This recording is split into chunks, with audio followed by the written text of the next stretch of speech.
ଗପଟିର ନାମ ଅଭ୍ୟନ୍ତରର ମଇଳା। ଗୌତମ ବୁଦ୍ଧଙ୍କ ଜଣେ ଶିଷ୍ୟ ଥିଲେ ସମୁଞ୍ଜଳି। ସେ ସନ୍ନ୍ୟାସ ନେଇ ଆଶ୍ରମରେ ରହୁଥିଲେ। ଥରେ ବୁଦ୍ଧଙ୍କ ଗୋଟିଏ ବାଣୀ ତାଙ୍କ ମସ୍ତିଷ୍କରେ ଘର କରି ରହିଗଲା।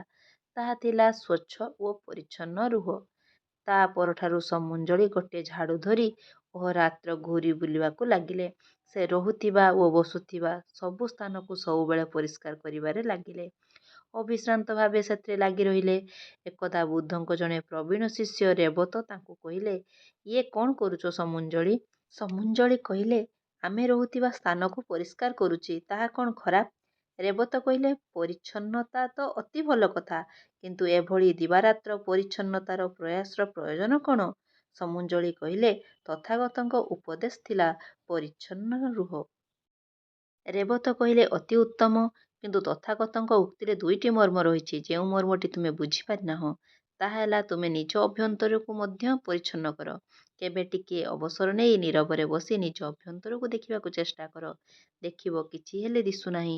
ଧାରଣା, କଳ୍ପନା, ପ୍ରଶ୍ନ, ସଂଶୟ, ସନ୍ଦେହ, ଈର୍ଷା, ଦ୍ୱେଷ ଆଦିର ଧୂଳିରେ ତା ଏଭଳି ଭରା ଯେ ଅନ୍ତରରେ ଥିବା ଦର୍ପଣଟି ଆଦୌ ଦିଶୁନାହିଁ। ଏବେ ତାକୁ ସଫା କରିବାର ଉଦ୍ୟମ କର। ମନର ମୁକୁର ସ୍ୱଚ୍ଛ ହୋଇ ଉଠୁ। ସମୁଞ୍ଜଳି କହିଲେ, ସତେ ତ, ମୋ ମୁଣ୍ଡରେ ଏହା ପଶି ନଥିଲା। ଏବେ ସମୁଞ୍ଜଳି ଏହାକୁ ମାନିଲେ।